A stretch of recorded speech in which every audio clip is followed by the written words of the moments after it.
திருமதி கீதா முத்து அவர்கள் மற்றும் திருமதி தணிகவை சித்ரா அவர்கள் இந்த அரங்கத்தில் இருந்தால் மேடைக்கு வருமாறு கேட்டுக்கொள்கின்றேன்.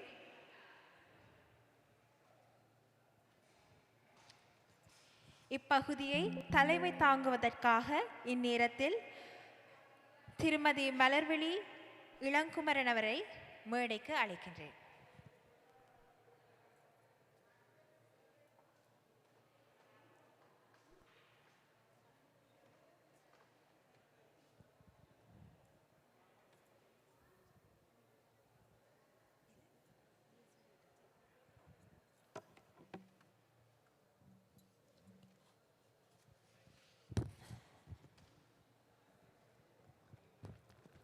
இப்பொழுது சிந்திஜா தவராஜமித்திரன் அவர்கள் ஒளிப்புணர்ச்சியும் எழுத்துப்பிழையும் என்ற தலைப்பில் பறையேற்ற வருகிறார்.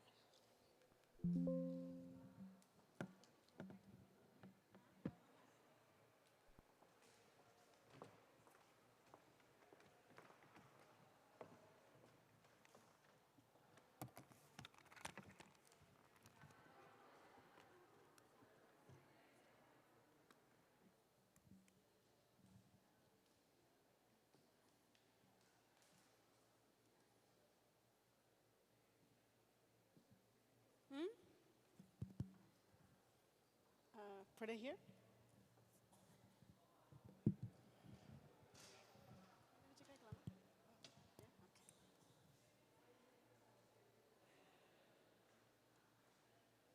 Do you have the printer? Oh, you got it? Okay, thank you.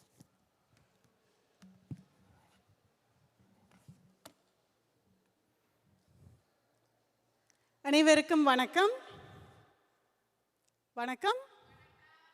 எல்லாரும் எப்படி இருக்கிறீங்க? எல்லாரும் உங்களோட தேநீர் எடுத்துட்டீர்களா?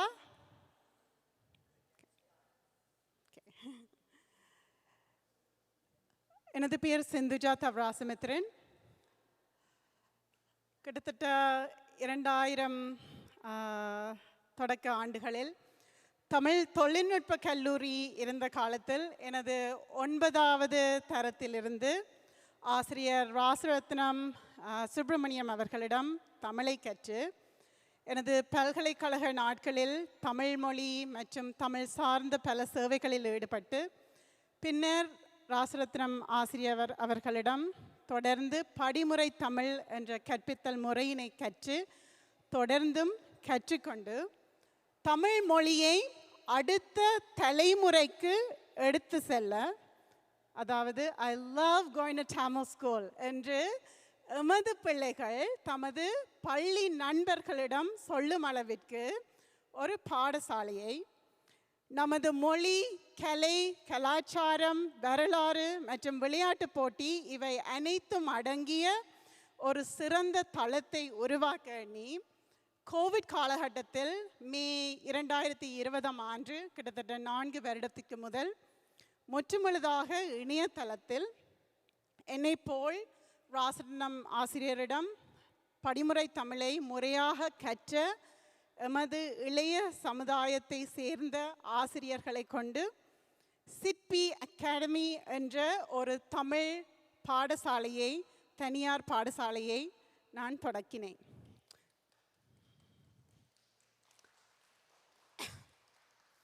தற்போது கிட்டத்தட்ட 4 வருடங்களுக்கு பிறகு ஒரு 20 இளைய தலைமுறையை சேர்ந்த ஆசிரியர்கள் மற்றும் பணியாளர்கள், 250க்கும் மேற்பட்ட மாணவர்கள், 3 வயதில் இருந்து பெரியவர்கள் வரை உள்ள மாணவர்கள், கிட்டத்தட்ட 40க்கும் மேற்பட்ட பெற்றோர் தொண்டர்களை கொண்ட வார இறுதி நாட்களில் நேரிலும் மற்றும் வார நாட்களில் இணையதளத்திலும் கற்பிக்கும் ஒரு சிறந்த தளமாக சிற்பி ஒரு பெரிய பரிணாம வளர்ச்சியை கொண்டுள்ளது.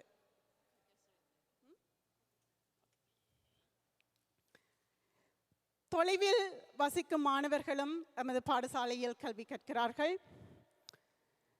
இந்த பாடசாலையில் தமிழை படிமுறை தமிழ் பாடத்திட்டத்தை அடித்தளமாக கொண்டு பல போட்டிகள் மூலம், நிகழ்ச்சிகள் மூலம், ஊரில் நடைபெறும் விளையாட்டு போட்டிகள் கொண்டு மற்றும் பல மாவீரர் நாள், இப்படிப்பட்ட பல நினைவு நாட்கள் என்று எமது மொழி, கலை, கலாச்சாரம் சேர்ந்த பல பல விழுமியங்களை கொண்டு தமிழ் பாடசாலை என்றால் இப்படித்தான் இருக்க வேண்டும், I love going to Tamil school என்ற ஒரு பாடசாலையை உருவாக்கி சிறந்த சிற்பங்களை சிற்பியில் செதுக்கி கொண்டிருக்கின்றோம். இதற்கு எமக்கு அடித்தள அத்திவாரமாக இருந்த படிமுறை தமிழில் ஒளிப்புணர்ச்சியும் எழுத்துப்பிழையும் என்ற தலையங்கத்தில் நான் சமர்ப்பித்த கட்டுரையில் இருந்து சில மணித்துளிகளை உங்கள் முன்னே இங்கு முன்வைக்கிறேன்.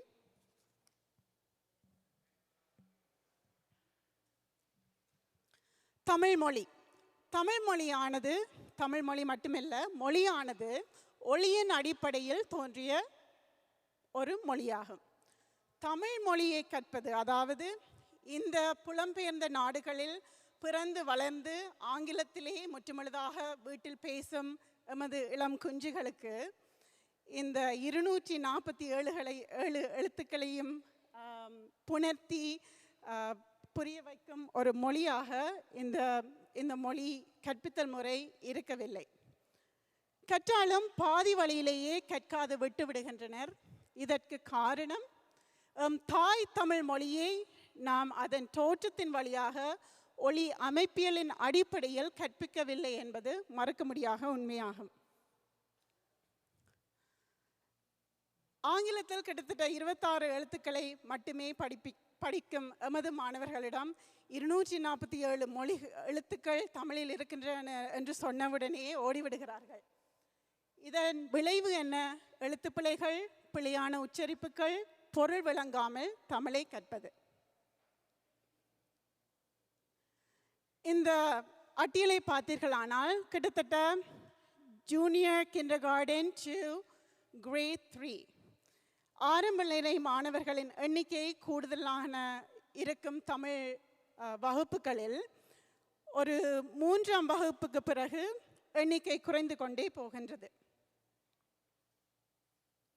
இதற்கு எம்மிடம் பதில் இருக்கின்றது. எமது ஆசிரியர் ராசரத்னம் உருவாக்கிய படிமுறை தமிழ் என்ற மொழியியலை கொண்ட ஒரு கற்பித்தல் முறை. தொல்காப்பியம் சொன்ன அதே அறிவியல் தான் இந்த படிமுறை தமிழ்.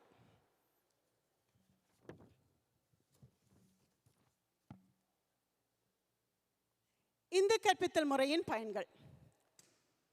நாம் எமது தமிழ் மொழி ஒரு ஒளி அமைப்பில் உருவான மொழி என்றதை உணர்ந்து அந்த தமிழ் மொழியில் உள்ள ஒலிகளை, அந்த ஒளி அமைப்பில் உள்ள வேறுபாடுகளை சரியாக அவர்களுக்கு கற்றுக் கொடுக்கின்றோம். அதை வைத்து அவர்கள் சொற்களை சரியாக உச்சரிக்கிறார்கள். ஒரு பிள்ளை பிறந்தவுடன் எழுந்து நடந்து விடுவதில்லை. படிப்படியாக தவண்டு இருந்து அரக்கி அப்படித்தான் அந்த பிள்ளை நடக்க வலிக்கின்றது. அதே மாதிரி தான் வழக்கமாக எங்களுக்கு பெற்றோர்கள் அழைப்பார்கள், எனக்கு பிள்ளை எழுத வேணாம், கதைக்க வேணாம், எழுத வேணாம், வாசிக்க வேணாம், கதைச்சா போதும். அப்போ நான் உடனே கேட்பேன், அப்போ பிறந்தோன்னே பிள்ளை உடம்பி நடக்க வலிக்கிட்டுதா என்று கேட்க, இல்லை இல்லை அப்படி இல்லைன்னு வினம். அப்போ எதற்கும் ஒரு அத்திவாரம் வேண்டும். படிப்படியாகத்தான் நாம் ஒன்றை செய்ய முடியும். ஒரு மொழி சரளமாக பேசுவதற்கு பல சொற்கள் தெரிந்திருக்க வேண்டும். அந்த சொற்களை உச்சரிப்பதற்கு சரியான உச்சரிப்பு, அதாவது அதன் ஒலி அமைப்புகள் தெரிந்திருக்க வேண்டும். இந்த அடிப்படையில் நமது படிமுறை தமிழ் பாடத்திட்டத்தில் எழுத்துப்பிள்ளை இல்லாமல் அந்த பிள்ளைகள் எழுதுவார்கள். காரண காரியங்களோடு நாம் அந்த மொழியை கற்பிக்கும் போது அவர்கள், நான் ஏன் இந்த ஒலிக்கு பிறகு இந்த ஒலி வர வேண்டும், ஒரு மை பெண்மையாகும் போது ஏன் இந்த எழுத்துக்கள் புணர்ச்சியாகின்றது, அப்படியாக ஆன பல காரண காரியங்களை புரிந்து செய்கிறார்கள். கிட்டத்தட்ட 4 வருடங்களுக்கு முதல் ஒரு சொல் தமிழ் கூட தெரியாமல் எமது சிற்பி பாடசாலையில் இணைந்த பிள்ளைகள் இந்த படிமுறை திட்டத்தில் படித்து தற்போது சரளமாக எழுத வாசிக்க செய்கிறார்கள், பேசவும் தொடங்கிவிட்டார்கள். இதுதான் இந்த முறையின் சிறப்பம்சம்.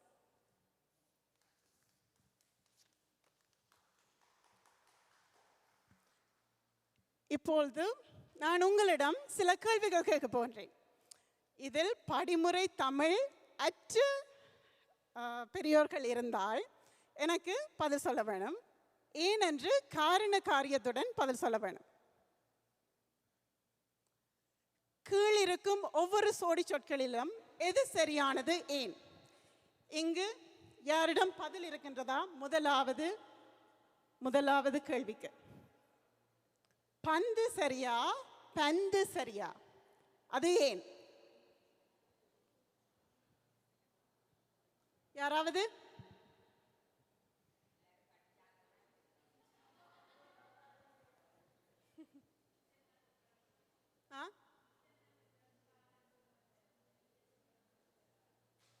இந்துக்கு பேந்து நீங்க படிமுறை தமிழ் கற்கிறீர்களா? இல்லை. அது ஏனென்று தெரியுமா? அறிந்திருக்கிறீர்கள். சரி. இப்படியாக பன்றி பன்றி, பக்தி பத்தி, வண்ணம் வெண்ணம். இது ஏன் சரி என்றால் சில பிள்ளைகளிடம், முதல் மொழியில் கற்கும் பிள்ளைகளிடம் சரியான பதில் வரும், ஆனால் காரண காரியம் தெரியாது. அதற்கு படிமுறை தமிழ் முறையில் நான் உங்களுக்கு காரண காரியம் எளிதாக சொல்கிறேன். இதுதான் ஒரு வரைபடம், எமது ஆசிரியர் தந்த ஒரு வரைபடம். இதில் பார்த்தீர்களானால்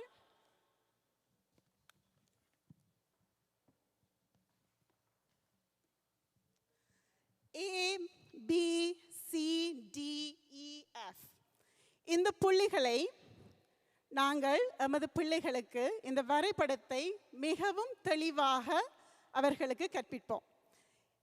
அவர்களின் நாக்கு எங்கு போய் தொட்டால் அந்த ஒளிகள் பிறக்கும். யார் யார் நண்பர்கள், யார் யார் உங்கள் குடும்பத்தை சேர்ந்தவர்கள், நீங்கள் உங்கள் குடும்பத்துடன் தான் இருக்க முடியும், உங்கள் நண்பர்களுடன் தான் பழக முடியும் என்று அந்த எளிதான முறையில் மை ஃபேமிலி மை ஃப்ரெண்ட்ஸ் என்று சொல்லி அந்த பிள்ளைகளிடம் அவர்களுக்கு ஏற்ற முறையில் அவர்களுக்கு நாம் இந்த எழுத்துக்களை, இந்த ஒளிகளை எதுவுடன் மயங்கும் என்று அவர்களுக்கு சொல்லிக் கொடுக்கும் போது அவர்கள் எழுத்துப்பிழை விட மாட்டார்கள், சரியாக உச்சரிப்பார்கள். இப்போ பார்த்தீங்களானால் ஒரு 7 வயது பிள்ளை எங்களோட வளர்நிலை 4 படிக்கிற அவரிடம் போய் வல்லினம் மெல்லினம் மிடையினம் என்று சொன்னால் அந்த பிள்ளை ஓடிடும். ஆனால் நாங்கள் இக்கும் இங்கும் ஃப்ரெண்ட்ஸ், இச்சும் மிஞ்சும் ஃப்ரெண்ட்ஸ் இப்படி அவர்களிடம் சொல்லிக் கொடுக்கும் பொழுது அவர்கள் எழுதும் பொழுது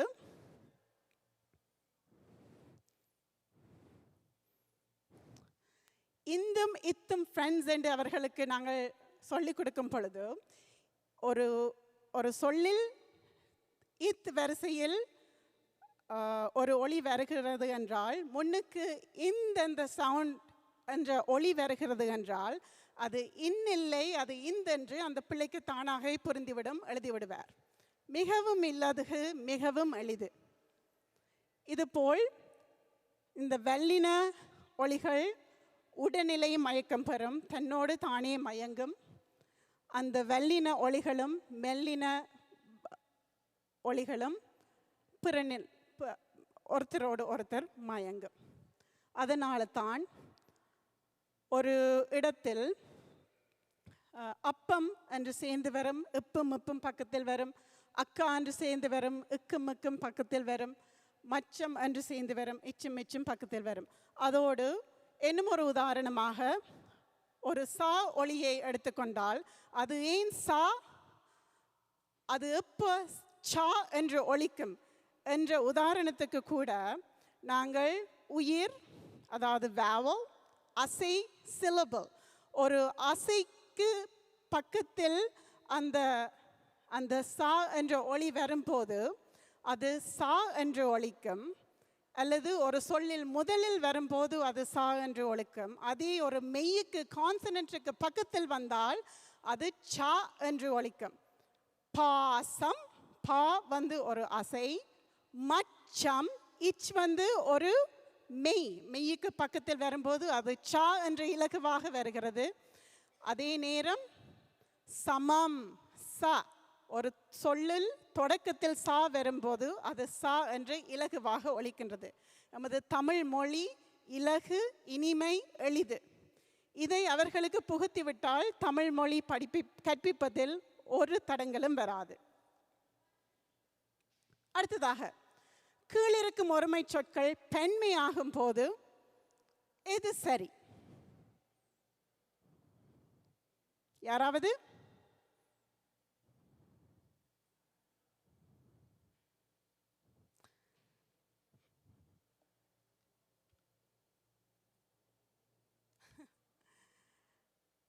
எங்களுக்கு தெரியும் பெண்மை விகுதி வந்து கள் என்று முடியும்.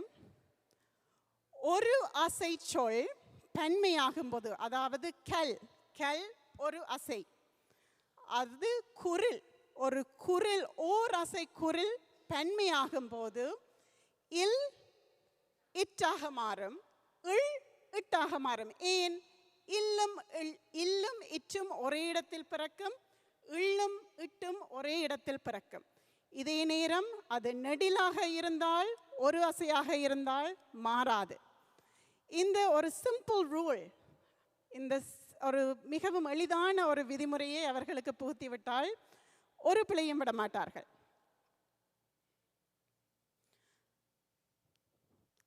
இதுதான் அது. கல், கற்கள், சொல், சொற்கள், நாள், அது நெடில், ஆனால் ஒரு அசை, நாட்கள் தான் சரி. உங்களில் எத்தனை பேர் நாட்கள் என்று எழுதியிருக்கிறீர்கள்? அது பிழை, நாட்கள் தான் சரி. ஏனென்றால் அது நெடில், ஆனால் ஒரு அசை, அது மாறாது. இதே நேரம் இங்காக மாறும். அதற்கு ஓர் அசை, இரு அசை என்று ஒரு விதிமுறைகளும் இல்லை. பெண்மையாக மாறும்போது இங்காக மாறும். அப்ப அந்த பிள்ளைகள் இம்மை பார்த்தவுடன் மரங்கள் என்று தாங்களாகவே எழுதிக் கொள்வார்கள். இதுதான் அது. அடுத்ததாக, சொற்கள் ஒன்றுமைகளாகும் போது எது சரியானது?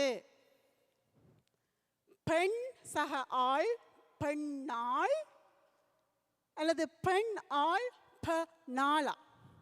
ப நாள் சொல்லும் போது எவ்வளவு கடினமாக இருக்கிறது.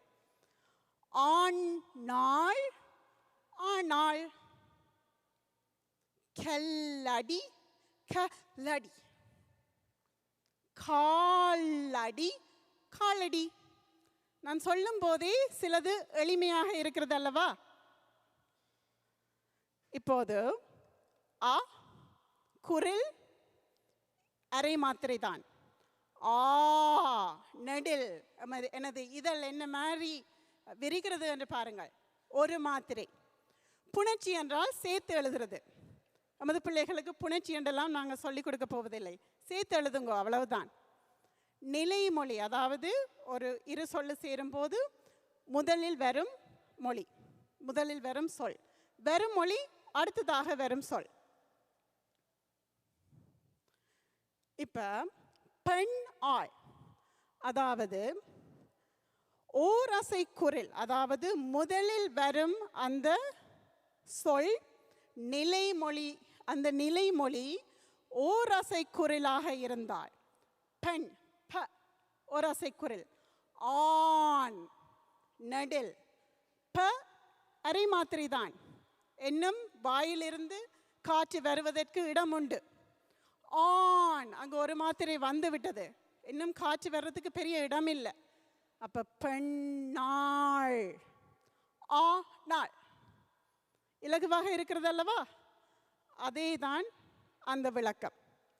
ஓரசை குரில் நிலைமொழியாக இருக்க, அடுத்ததாக இருக்கும் வருமொழி உயிராக இருப்பின் நிலைமொழியின் மெய் இரட்டித்து பின்னர் புணரும்.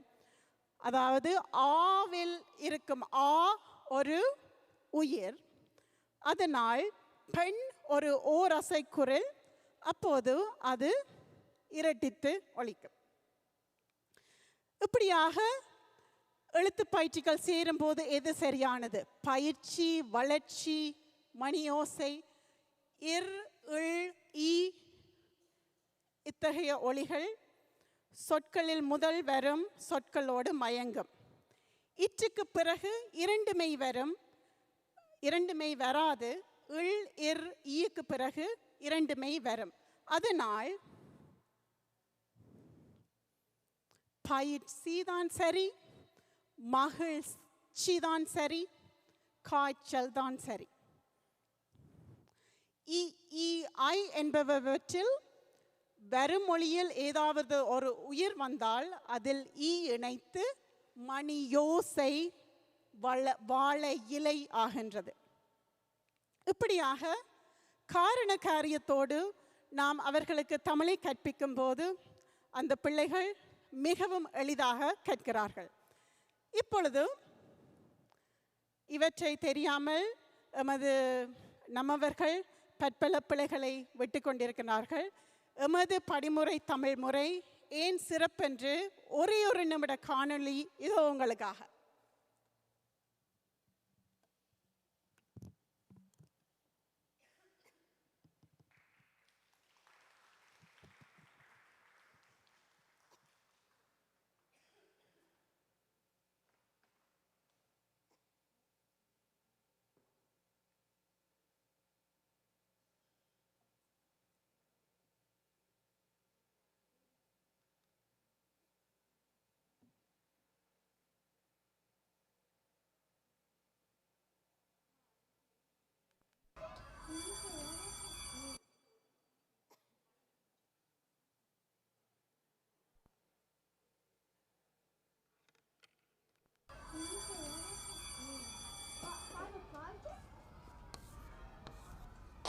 All right, kids, settle down, class. Today I'm introducing you to your final presentation. It's a presentation about your culture. This project is worth 20% of your grade. Now, if you guys want a little bonus mark, you need to speak your mother tongue for a portion of the presentation. Do you know how to speak your mother language? Yeah, of course. You don't? Yeah, I know.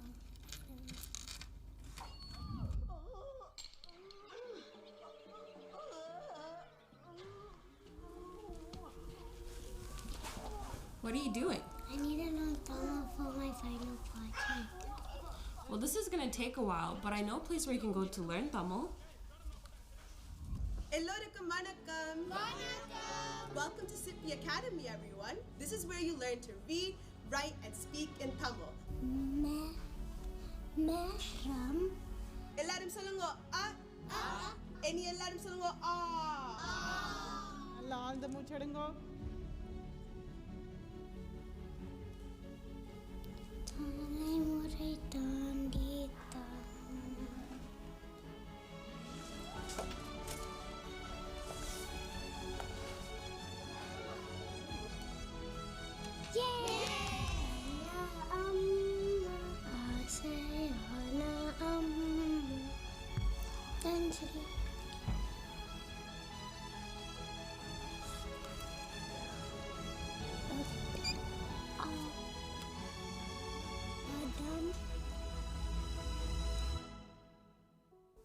Are you ready?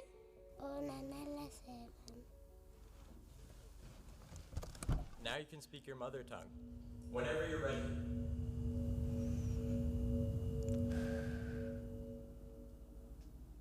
தலைமுறை தாண்டி தமிழ் வளர்ப்போம். நன்றி, வணக்கம். படிமுறை தமிழில் கற்போம், தலைமுறை தாண்டி தமிழ் வளர்ப்போம். நன்றி, வணக்கம்.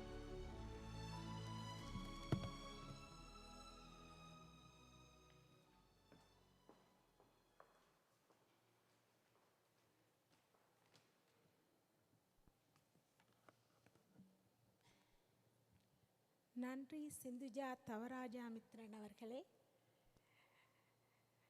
நாங்கள் உங்கள் பள்ளியை பற்றி நிறைய அறிந்திருக்கிறேன். நான் இன்று அந்த காணொளியை பார்க்கும்போது அது மாஸ்டர், அதுவும் அந்த படிமுறை தமிழை நீங்கள் எப்படி அனுபவித்து படித்து அதை எப்படி கற்பித்து கொண்டு இருக்கிறீர்கள் என்றதை பார்க்க மிக அழகாக அன்றைக்கு நீங்கள் கொடுத்த ப்ரெசன்டேஷனில் தெரியுது. எனக்கு சொல்கிறதுக்கு வார்த்தைகளே இல்லை, ஏனென்றால் நான் படிமுறை தமிழுக்கு புதிது. ஆனால் நான் இன்று கூட இருந்து உங்கள்கிட்ட நிறைய கற்றுக்கொண்டேன். அதுதான் நீங்கள் சொன்னீர்கள், காரண காரியங்கள் தெரியாமல் தான் மாணவர்கள் கஷ்டப்படுறார்கள் என்று. அந்த காரண காரியங்களுடன் விளக்கமாக நீங்கள் அதை படிப்பிக்கும் போது அந்த மாணவர்கள் எப்படி அதை விரும்பி கற்கிறார்கள் என்பதை மிக அருமையாக விளக்கினீர்கள். நன்றி. அதோடு உங்களுக்கு ஏதாவது வினாக்கள் இருந்தால் அவருடன் கேட்கலாம்.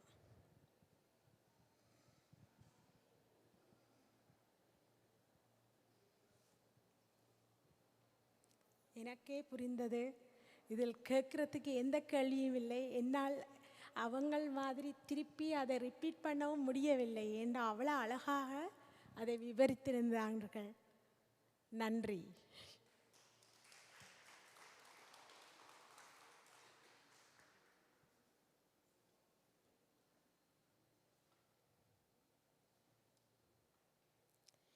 இப்போது கீதா மற்றும் தணிகைவேல் சித்ரா சிங்கப்பூரிலிருந்து வந்திருக்கிறார்கள். இவர்கள் தகவல் தொழில்நுட்பத்தின் துணையோடு சிறுகதை எழுதல் என்பது பற்றி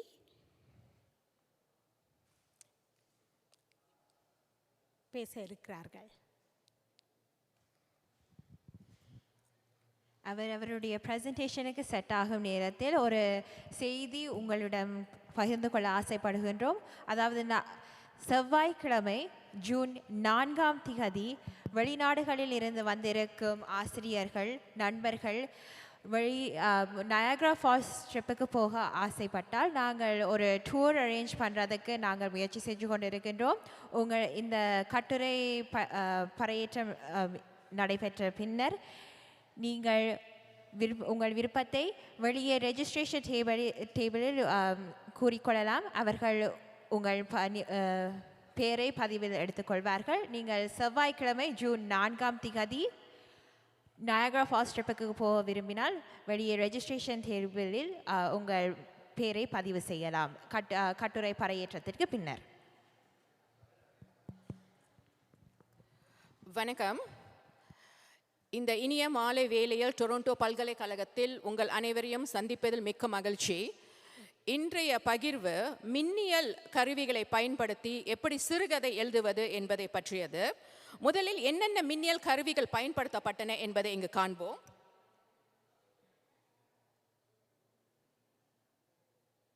வேர்ட் வால், மென்டிமீட்டர், ப்ளூ கட், பேட்லெட். இது ஒரு மகிழ்வூட்டும் கற்றலாக அமைந்தது. அதேபோல் இந்த பகிர்வும் மகிழ்வூட்டும் பகிர்வாக அமையவிருக்கிறது. அதாவது இங்கு நான் மட்டும் பேசிக்கொண்டு இருக்க போவதில்லை, நீங்களும் என்னோடு சேர்ந்து சில நடவடிக்கைகளில் பங்கு பெற போகிறீர்கள். அதனால் உங்கள் கை தொலைபேசிகளை இப்பொழுது எடுத்து வைத்துக் கொள்ளுங்கள். ஓகே, இப்பொழுது நான் என்னுடைய பெயர் கீதா. நான் கனிங் சிங் பள்ளியில் இருந்து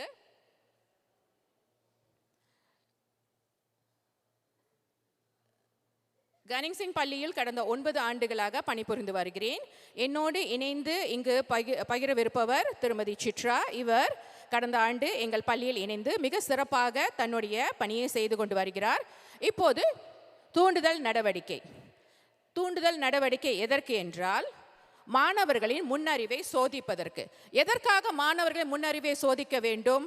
அப்போதுதான் ஆசிரியருக்கு தெரியும் எப்படி பாடத்தை நெகிழ்வு தன்மையோடு நடத்த வேண்டும் என்பது. ஏனென்றால் ஒவ்வொரு மாணவரும் ஒவ்வொரு ஆரம்ப நிலையில் இருப்பார்.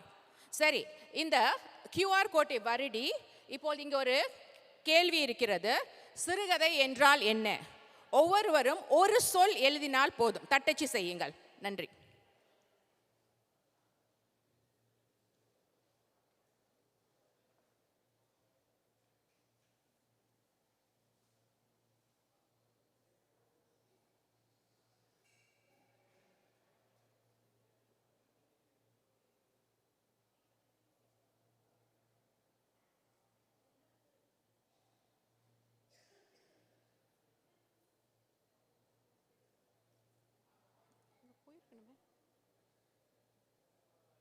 The next screen.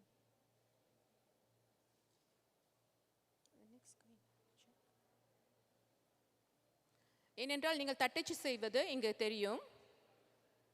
நீங்கள் எழுதியிருக்கிறீர்கள் சிறுகதை என்றால் ஷார்ட் ஸ்டோரி என்று எழுதி தமிழிலும் தட்டச்சு செய்யலாம், சிறப்பாக இருக்கும்.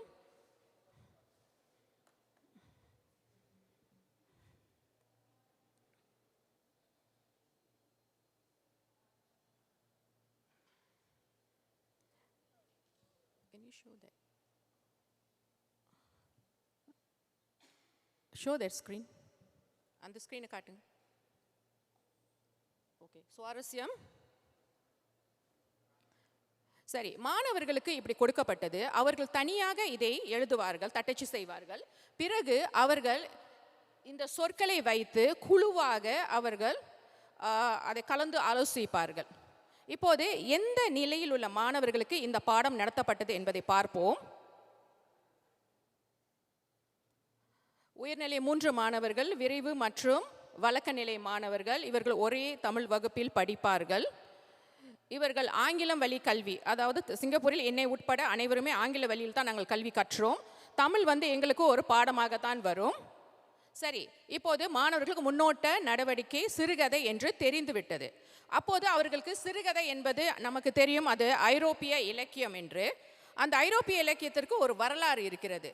அந்த வரலாற்றை நாம் மாணவர்களுக்கு சொல்லும் பொழுது அவர்கள் என்ன செய்வார்கள் என்றால், அவர்களுக்கு விருப்பம் இருக்காது. வரலாற்று பாடமே மாணவர்களுக்கு விருப்பம் இல்லாத பாடம். அதனால் அவர்கள் விரும்பும் வகையில் அதை எப்படி நடத்துவது, அதற்கு வேர்ட் வால் பயன்படுத்தப்பட்டது. முன் உணர்வு கருத்தறிதலாக இந்த பாடம் நடத்தப்பட்டது. இப்பொழுது இந்த QR கோட் இருக்கிறது. நீங்கள் அனைவரும் இந்த முன்னுணர்வு கருத்தறிதல் கலந்து கொள்ளலாம்.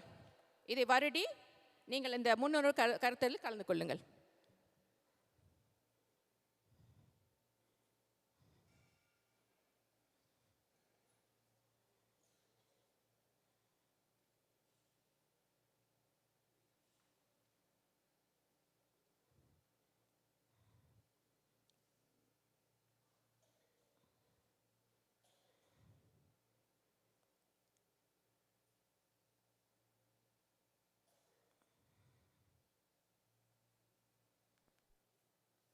சரி, இது இப்படி தான் வரும்.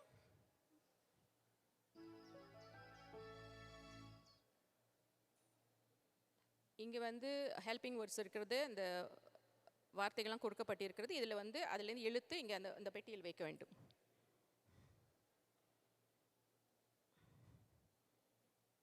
மூன்று பக்கங்கள் இருக்கின்றன.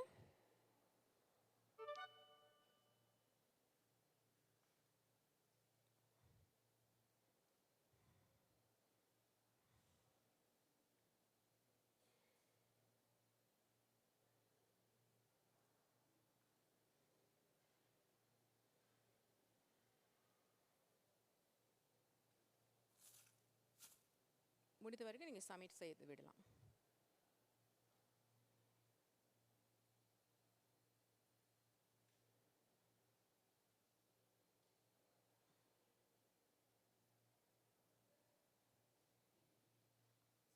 சரி, நான் பவர் பாயிண்ட்க்கு போகிறேன்.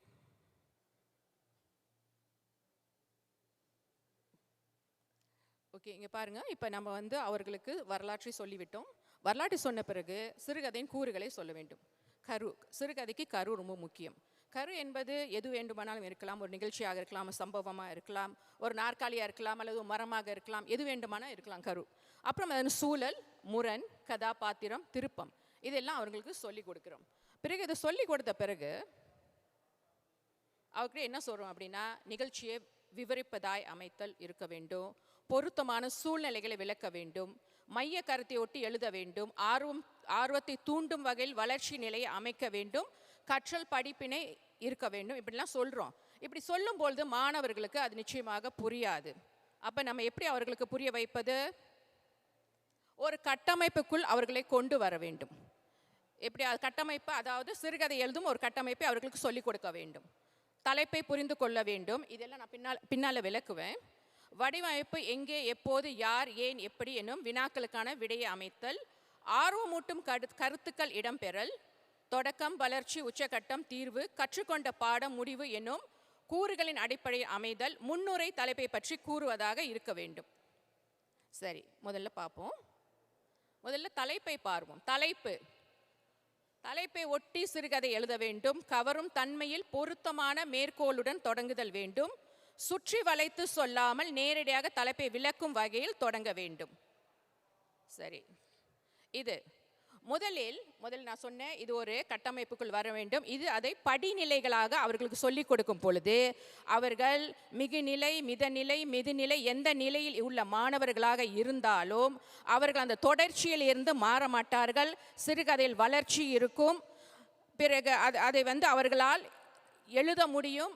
எந்தவித ஒரு தயக்கமும் இல்லாமல் அவர்கள் கதையை தொடர்ந்து செல்ல முடியும். அடுத்தது, சரி, பழமொழிகளை பயன்படுத்தி முன்னுரை அமைத்தல். இங்கே ஒரு பழமொழி இருக்கிறது, ஆத்திரக்காரனுக்கு புத்தி மட்டு.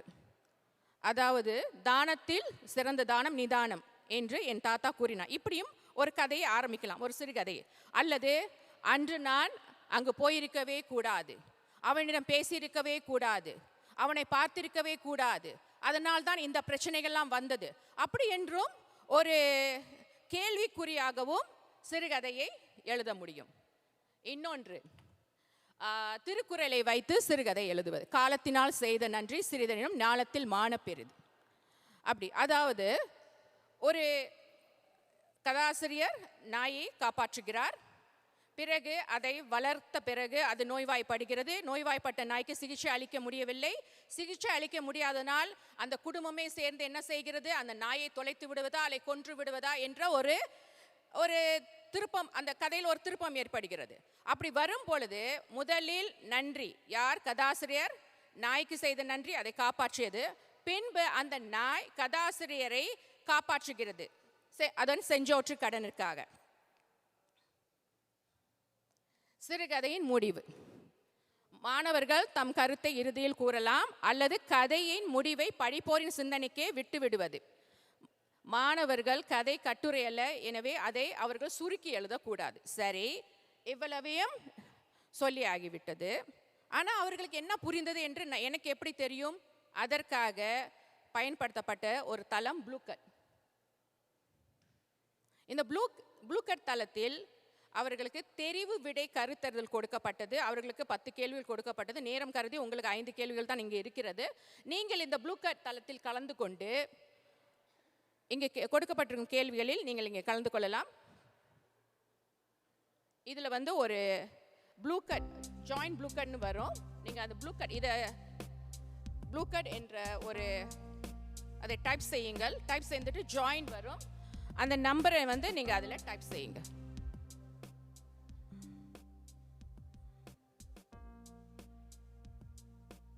இல்லைன்னா இங்கே ஒரு QR கோட் இருக்கு, அதையும் நீங்கள் வருடலாம்.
ஸ்டார்ட் பண்ணிருங்க.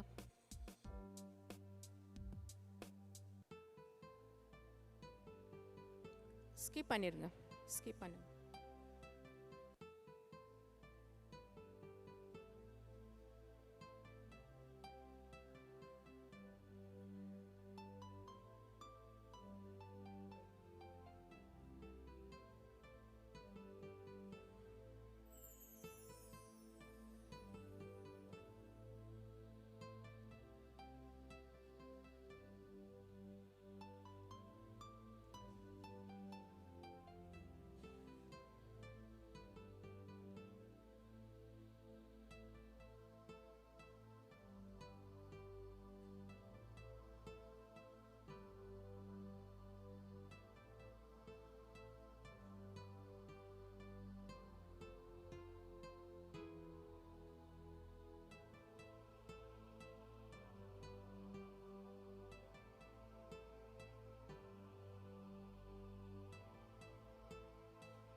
சரி, பாராட்டுக்கள். யார் சிவான் தெரியல. அவர்தான் வெற்றியாளர். இரண்டாவது வெற்றியாளர் ஹெச்பி, மூன்றாவது வெற்றியாளர் விஜய். உங்களுக்கு கை தட்டி கொள்ளலாம் நீங்கள்.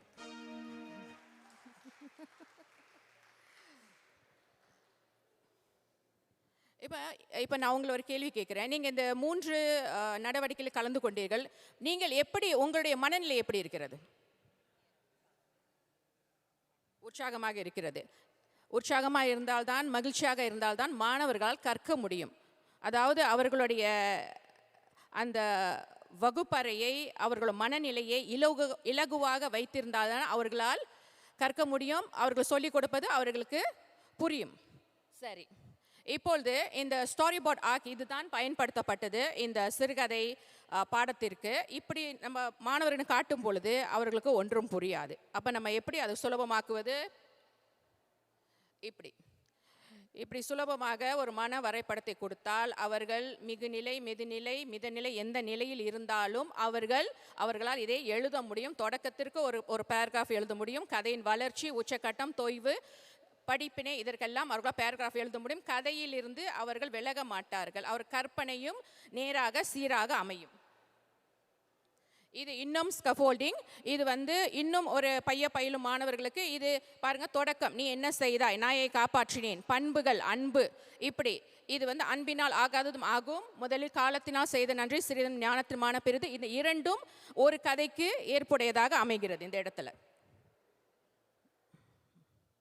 சரி, ஓகே. இது பிளெண்டட் லேர்னிங் அல்லது கலவை முறை கற்றல். இது பேட்லெட் பயன்படுத்தப்பட்டது. இது நீங்கள் செய்ய முடியாது, ஏன்னா பேட்லெட் அது உங்களுக்கு அந்த எஸ்எஸ் கிடையாது. இது மாணவர்கள் என்ன செய்தார்கள் என்றால், அவர்கள் கதை எழுதினார்கள், பேப்பர் பென்சிலில் எழுதினார்கள். பிறகு அதை எப்படி படைத்தார்கள் என்றால், இன்ஃபோகிராஃபிக்ஸில் இதெல்லாம் இன்ஃபோகிராஃபிக்ஸ் மாணவர்களின் படைப்புகள். இதெல்லாம் இன்ஃபோகிராஃபிக்ஸ் படைத்தார்கள். படைத்த பிறகு அவர்கள் இந்த தளம் எப்படி என்றால், பேட்லெட்டில் யார் யாருக்கெல்லாம் எஸ்எஸ் இருக்கோ அவர்களெல்லாம் அவர்களுடைய பிற மாணவர்களின் வேலைகளை அவர்களால் பார்க்க முடியும். அப்பொழுது இது ஒரு கூடி கற்றல் சமூகமாக அமைகிறது. அதாவது அவர்கள் சொந்தமாகவும் செய்கிறார்கள், பிற மாணவர்களை பார்த்தும் அவர்கள் படித்துக் கொள்கிறார்கள். இங்கே ஆசிரியர் என்பவர் ஃபெசிலிட்டேட்டராக மாறுகிறார். சரியா? சரி, அவர்கள் என்ன பேசுகிறார்கள் நேரம் கருதி ஒரு சிலரை பார்ப்போம்.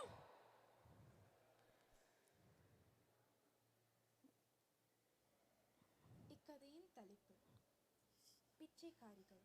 ஆடியோ இல்லை. பிச்சைக்காரிகள், 2 பெண் பிள்ளைகள், ஆசிரியர். இடம் பின்புறம் கோலாலம்பூர், மலேசியா. 1970 எழுதப்பட்ட கதை. பெரிய நகரத்தில் நடந்தது. இக்கதையில் உள்ள ஆசிரியர் செய்தது தவறு. ஏனென்றால் ஆசிரியர் அச்சிறுமிகளுக்கு நீண்ட காலம் உதவி செய்ய தவறிவிட்டார்.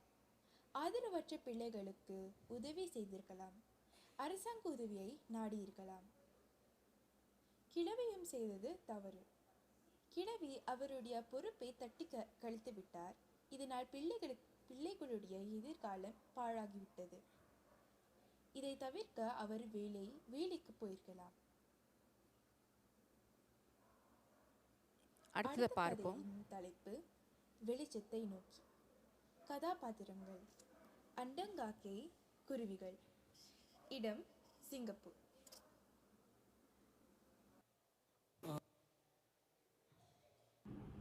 வெளிச்சத்தை நோக்கி கதையின் தலைப்பு.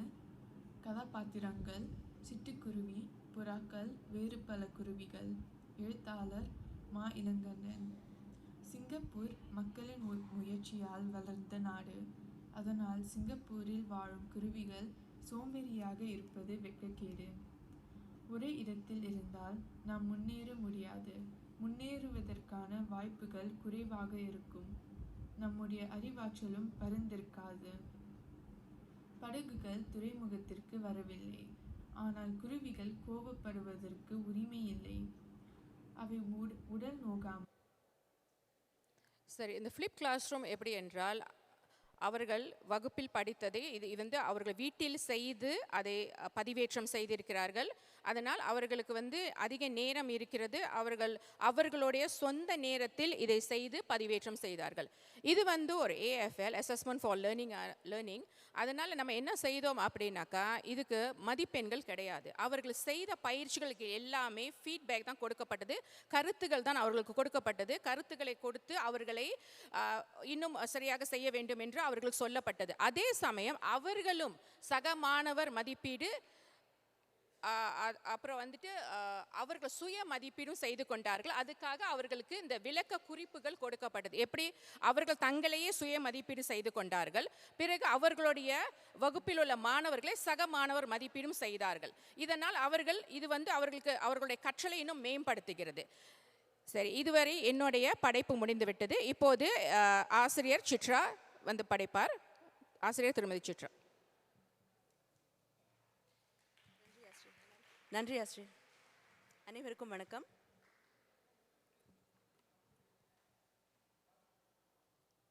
விளையாட்டுகளின் வழி கற்றல்.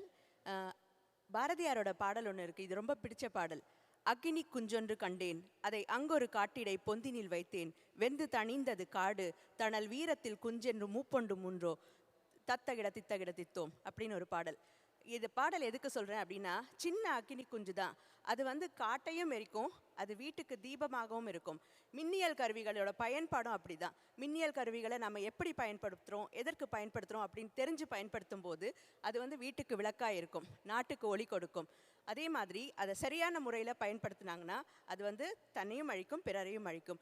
நாங்கள் வந்து அதை ஒளி கொடுக்கறதுக்காக, மாணவர்களோட வாழ்க்கையில் ஒளி கொடுக்கறதுக்காக சரியான முறையில் அதை பயன்படுத்தவும் சொல்லி கொடுத்ததோடு இல்லாமல் அதை தொடர்ந்து எப்படி செயல்படுத்தணும், தன்னோட நடவடிக்கைகளுக்கு எப்படி செயல்படுத்தணும் அப்படிங்கிறத நாங்கள் இங்கே செயல்படுத்தியிருக்கோம். விளையாட்டுகளின் வழி கற்றல். விளையாட்டுகளின் வழி கற்றல்ன்றது வந்து நாங்கள் ஏன் மின்னியல் வழி அப்படின்னு சொல்லாமல் விளையாட்டுக்கள் வழி அப்படின்னா, விளையாட்டுக்கள் வழி சாதாரணமாக 2 வகையில் சொல்லலாம். ஒன்று வந்து பொருட்களை கையில் கொடுத்து, கான்க்ரீட் லேர்னிங் அப்படின்னு சொல்லுவாங்க இல்லையா, அந்த மாதிரி பொருட்களை கொடுத்து விளையாட வைக்கிறது. இது அந்த வகையான விளையாட்டு கிடையாது. நாங்கள் பயன்படுத்தினது கணினி வழியாக, மின்னியல் வழியாக நாங்கள் பயன்படுத்தினோம். அதனால தான் வந்து நீங்கள் இந்த படம் பார்க்குறீங்க, எல்லாமே வந்து மின்னியல் வழியான விளையாட்டுகள். நாங்கள் பயன்படுத்தின மின்னியல் கருவிகள்னு பார்த்தீங்கன்னா மென்டிமீட்டர், ப்ளூகெட், வேர்ட்வால், பேட்லெட். இப்போ பார்த்தீங்கன்னா இந்த படத்தில் பார்த்தீங்கன்னா மாணவர்கள் எல்லாரும் இந்த மாதிரி தான் வகுப்பறையில் உற்சாகத்தோட பாடம் கற்றுக்கொண்டாங்க. ஏன்னா ஒரு சிறுகதை எழுதுறதுன்றது மாணவர்களுக்கு, ஒரு 13-14 வயதுடைய மாணவர்களுக்கு ஒரு சிறுகதை எழுதுறது வந்து அவ்வளோ ஆர்வமூட்டக்கூடிய ஒரு நடவடிக்கை கிடையாது. அது அவங்களுக்கெல்லாம் வந்து ஓரிரு வார்த்தைகளில் தான் பதிலளிக்க தான் விரும்புவாங்க. ஒரு வாக்கியமாக எழுதவோ, அதுவும் கதையாக, அவ்வளோ முழுநீள கதையாக எழுத அவங்க விரும்ப மாட்டாங்க.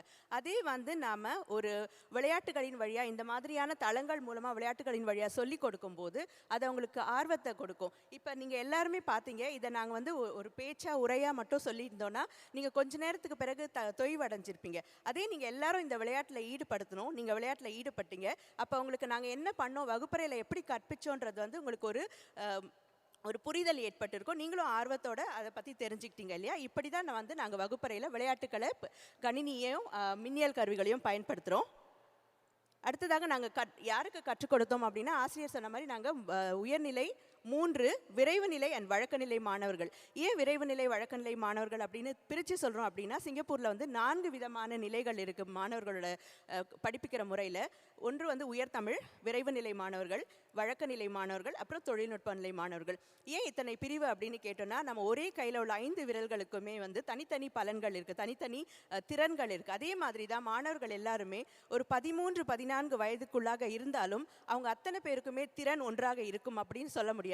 எங்களோட அரசாங்கம் என்ன பண்ணியிருக்குன்னா, மாணவர்களுடைய திறன் அடிப்படையில் அவங்களுக்கான பாடத்திட்டம், நூல் எல்லாத்தையுமே வந்து சரியான முறையில் கணிச்சு கொடுத்துருக்குறாங்க.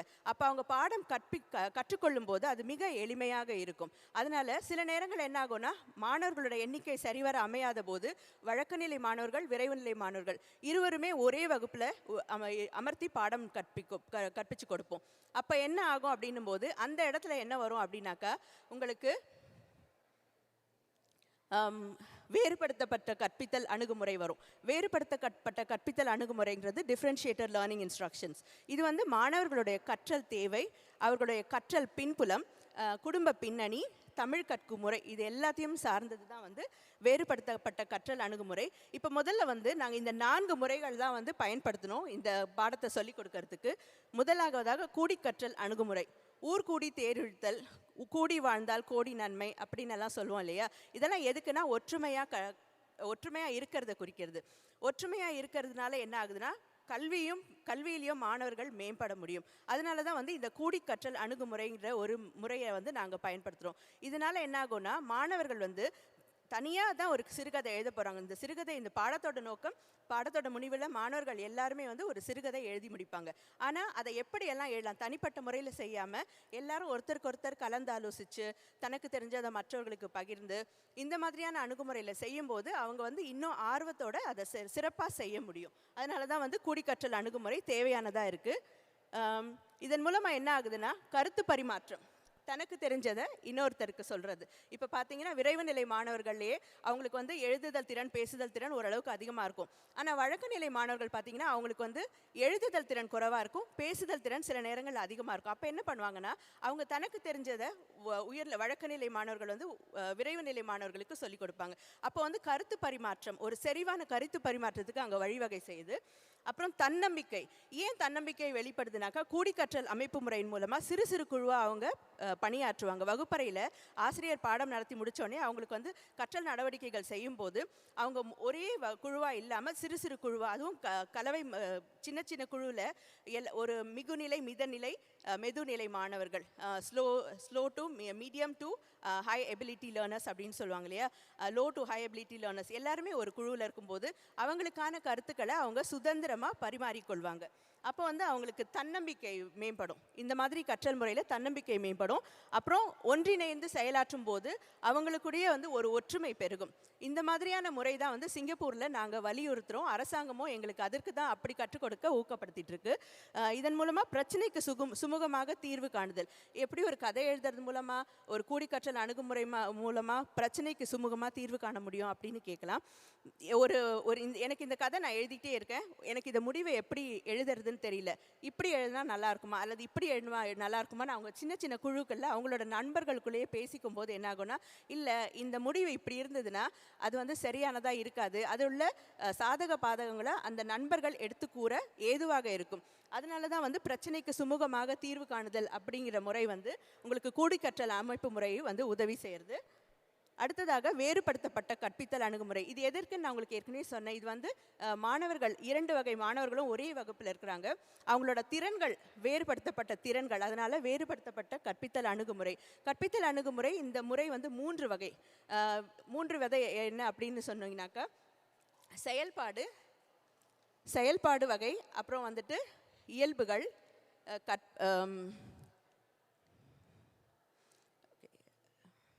பாடப்பொருள், செயல்பாடு, கற்றல் வெளிப்பாடு.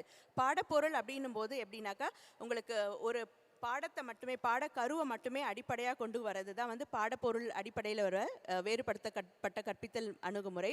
இப்போ உதாரணமாக என்ன சொல்ல வரோம்னா, நாங்கள் இப்போ எப்படி பயன்படுத்தணும்னா செயல்பாடு, ப்ராசஸ் டிஃப்ரென்சியேஷன் தான் பயன்படுத்தணும். காரணம் என்னன்னாக்கா, எங்களுக்கு வந்து ப்ராசஸ் டிஃப்ரென்சியேஷன் பயன்படுத்தினதுக்கு காரணம் வந்து ஒரு வகுப்பில் 2 விதமான மாணவர்கள், வழக்க நிலை, விரைவு நிலை 2. அந்த வழக்க நிலை, விரைவு நிலைக்குள்ள பார்த்தீங்கன்னா கூட மிக நிலை மாணவர்கள், ஆக 6 வகையான மாணவர்கள் இருக்கிறாங்க அந்த வகுப்புக்குள்ள. அப்போ அந்த 6 விதமான மாணவர்களுக்கும் தேவையான குறிக்கோள் வந்து கதை எழுதி முடிக்கிறது. அப்போ அந்த கதை எழுதி முடிக்கிறத வந்து எப்படியெல்லாம் செயல்படுத்தலாம் அப்படின்றதுக்கு ப்ராசஸ் டிஃப்ரென்சியேஷன் அப்படிங்கிற முறை வந்து மிக சிறப்பாக உதவும். இது எப்படின்னு கேட்டிங்கன்னா ரொம்ப எளிமையாக விளக்கலாம். இது வந்து அம்மாங்க வந்து வீட்டில் வந்து என்ன பண்ணுவாங்கன்னா, ராத்திரிக்கு உணவு பசியாறதுக்கு உணவு பரிமாறணும். வீட்டில் வந்து தோசை மாவு இருக்குது, சரியா?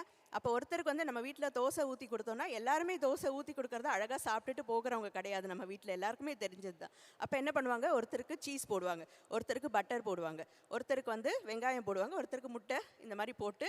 ஆனால் மாவு ஒன்று தான், நோக்கம் என்ன, இரவு உணவு படைக்கணும். இங்கே பாடம் ஒன்று, எல்லாருக்கும் அந்த பாடம் போகணும். ஆனால் வேறுபடுத்தி கொடுக்குறாங்க.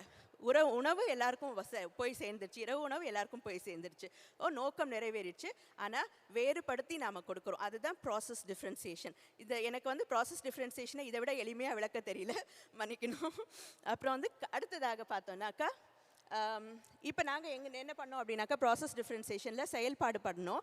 அதில் வந்து நாங்கள் செயல்படுத்துறதுக்காக அவங்கள பேச வச்சோம். நீங்கள் பார்த்தீங்க, மாணவர்கள் பேசினாங்க, எழுதுனாங்க, வர்ணிச்சாங்க, எல்லாமே செய்தாங்க. அதுக்கு பிறகு நாங்கள் ஒர்க் ஷீட்டும் கொடுத்தோம், பயிற்சி தாள்களும் கொடுத்தோம். இது ஒரு விதமான ப்ராசஸ் டிஃப்ரென்சியேஷனோட அணுகுமுறை. அடுத்ததாக நாங்கள் செயல்பட்டது என்னென்னா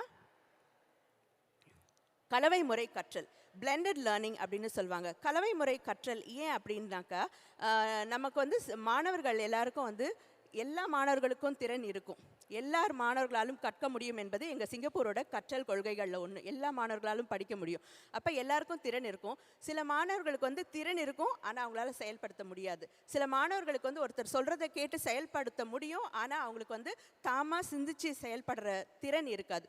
இப்படி இருக்கும்போது ஒரு ஆசிரியராக நாம் என்ன பண்ண முடியும் அப்படின்னாக்கா, அவங்களுடைய திறன்களை நாம் கண்டுபிடிச்சு அதை நம்ம தூண்டுதல் செய்யும்போது துடிப்பு மிக்க மொழி கற்றலை நம்ம வந்து ஊக்குவிக்க முடியும். இதை தான் ஹாப் மற்றும் கிரிஷ் என்ற வல்லுநர்கள் சொல்கிறாங்க.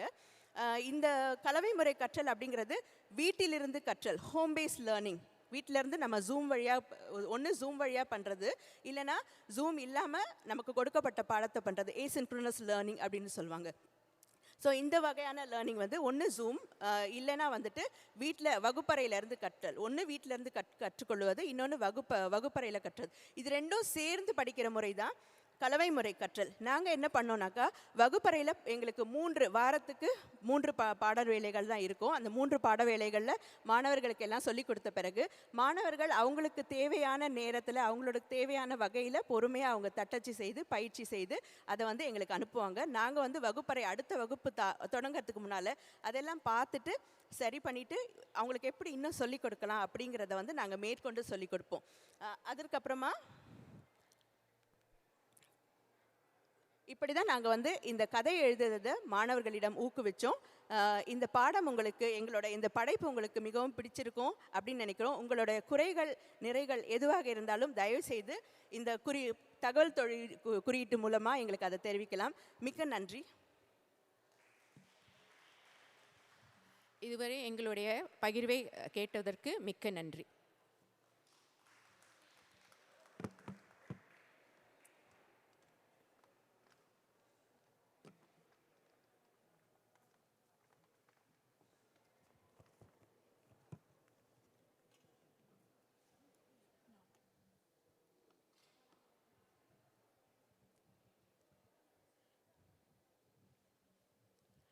நன்றி கீதா மற்றும் சித்ரா. நீங்கள் தகவல் தொழில்நுட்பத்தின் துணையோடு சிறுகதை எப்படி எழுதலாம் என்றதை மிக அழகாக விவரித்திருந்தீர்கள். அதில் நீங்கள் அதை மாணவர்களுக்கு விளையாட்டு மூலம் எப்படி கதை எழுதுவது என்பதை எங்கள் ஆசிரியர்களுடன் பகிர்ந்ததை பார்த்து எனக்கு மிக்க பிரமிப்பாக இருந்தது. ஏனென்றால் இந்த தொழில்நுட்பத்தோடு இந்த மாணவர்கள் எப்போவுமே தொழில்நுட்பத்தோடு தான் இருப்பார்கள். பேரண்ட்ஸை பார்த்தா அவங்க சொல்லுவாங்க, பிள்ளைகள் எந்த நேரம் கேம் விளையாடிட்டு இருக்கிறாங்கண்டு. அப்போ அந்த கேம் ஊடாக, அந்த விளையாட்டு மூலமாக நீங்கள் அதை கற்பித்த விதம் மிக அழகாக இருந்தது.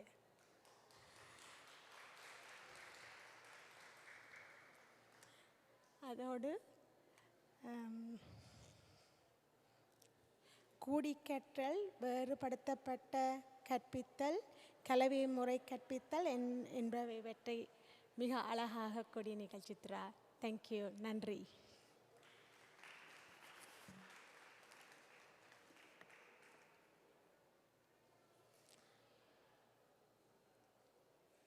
அடுத்து வையந்தி மாலா வேலாயுதம் அவர்களை அழைக்கிறேன். அவர்கள் பயிலும் மாணவர்களுக்கு அசைவழி வாசித்தல் அணுகுமுறையை பயன்படுத்தி இலகுவான வாசிக்கும் திறமை மேம்படுத்தல் என்பது பற்றி பேச வருகிறார்கள்.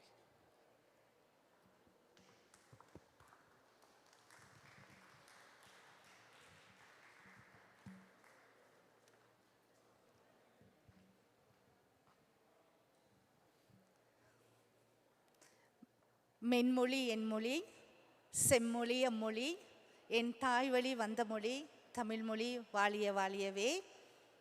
இங்கு வீற்றிருக்கும் சான்றோருக்கு எனது முத்தான முத்தமிழ் வணக்கம். தலைமுறை தாண்டி தமிழ் வளர்ப்போம் என்ற கருப்பொருளை அடிப்படையாக கொண்டு 15வது உலக தமிழ் ஆசிரியர் மாநாட்டில் எனது ஆய்வு கட்டுரையை படைக்க வாய்ப்பினை தந்தமைக்கு நன்றி கூறிக்கொள்கின்றேன்.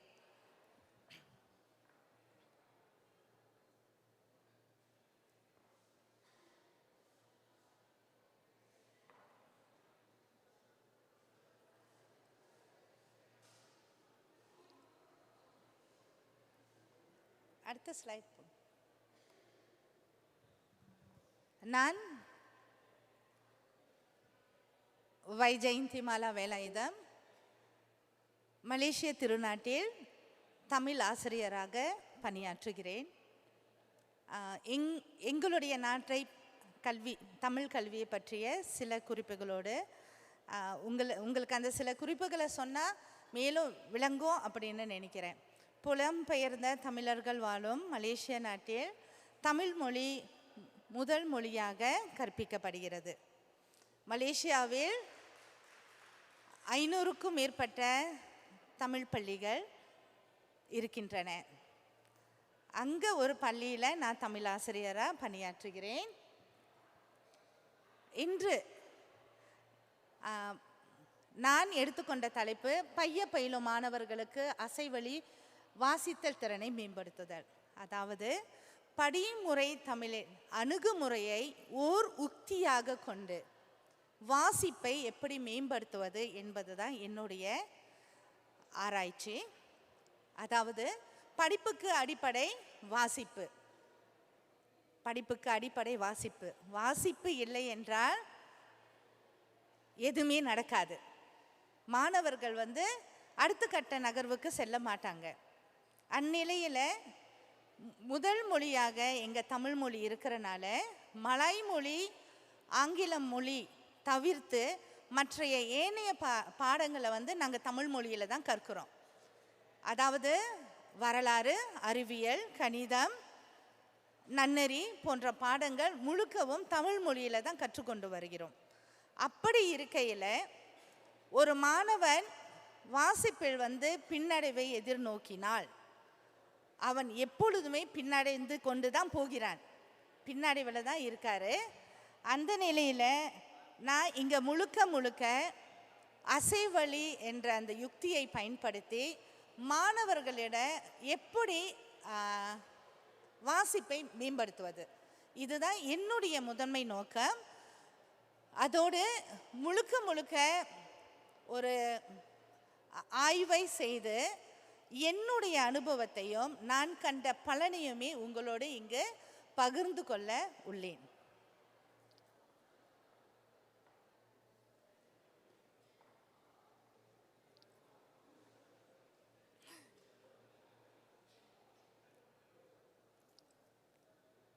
ஓகே, இப்பொழுது ஆய்வின் நோக்கத்தை பார்ப்போம். அசைவழி வாசித்தல் எனும் பயிற்சியை கொண்டு மாணவர்கள் தமிழ் மொழியை சரளமாக வாசிக்கும் திறனை மேம்படுத்துதல். அதோடு பிற ஆசிரியர்கள் கற்பித்தலின் போது அசைவழி வாசித்தல் என்ற இலகுவான முறையை பயன்படுத்துதல். இதுதான் என்னுடைய ஆய்வின் நோக்கம்.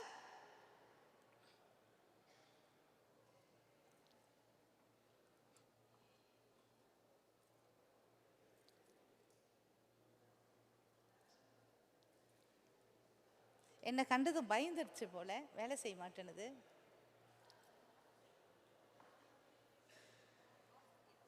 பாருங்க, ஆஃப் பண்ணியிருக்கேன். ஓகே,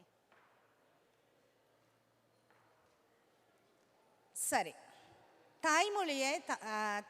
தமிழ் மொழியை தாய்மொழியாக கொண்டு இருக்கும் மாணவர்கள் மத்தியில் ஏன் இந்த ஒரு அதாவது ரொம்ப கஷ்டப்படுறாங்க அப்படின்னு பார்க்கும் பொழுது, தமிழ் மொழியை நம்ம எடுத்த மாத்திரத்தில் 247 எழுத்துக்கள் இருக்குன்னு சொல்லிடுறோம். அவங்க மற்ற மொழியை ஒப்பிடும் பொழுது, அதாவது பள்ளியில் மலாய் மொழியும் ஆங்கில மொழியும் படிக்கும் போது அங்கே 26 எழுத்துக்கள் தான் இருக்குது. இந்த 247 எழுத்துக்கள் அப்படின்னு பார்த்ததுமே மாணவர்கள் அப்படியே மிரண்டு போயிடுறாங்க. அதுவும் கொஞ்சம் முதன்மை மாணவர்கள் சமாளித்து கொள்கிறாங்க. கொஞ்சம் கல்வியில் தங்கிய மாணவர்களுக்கு இது ஒரு அதிர்ச்சியான ஒரு விஷயமாக இருக்குது.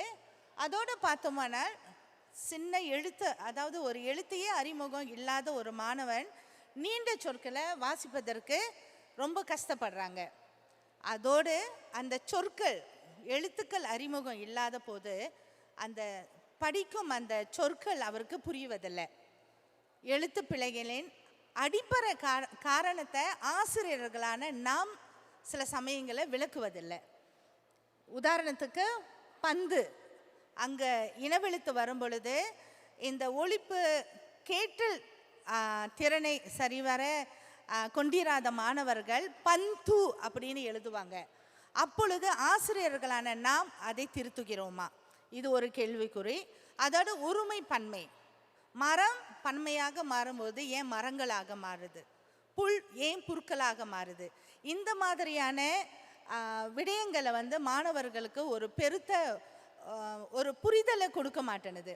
அதோட நகர ரகர ரகர சொற்களின் வேறுபாடும் பயன்பாடும் மாணவர்களுக்கு தெரிவதில்லை. சொற்களின் அமைப்பு முறையை புரிந்து கொள்ள முடியல. ஏன் இடைச்சொற்களை பயன்படுத்துகிறோம், ஏன் உருபுகளை பயன்படுத்துகிறோம். வாசிக்கவே தெரியாத ஒரு மாணவன் மற்ற மாணவனோடு வாசிக்கும் பொழுது இத்தனையும் பார்க்கும் பொழுது அவனுக்கு எதுவுமே புரிவதில்லை. இதோடு சேர்ந்து இன்னும் பல காரணங்கள். இப்போ மலேசியாவில் எடுத்துக்கொண்டோம்னால் தாய்மொழியாக தெலுங்கு இருக்குது, மலையாளம் இருக்குது. அவங்க பள்ளிக்கு தமிழ் மொழியை படிக்கிறாங்க.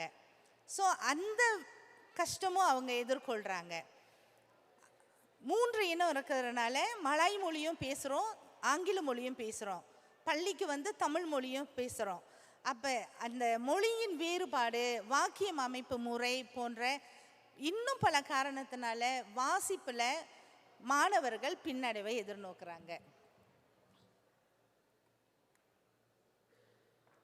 சரி,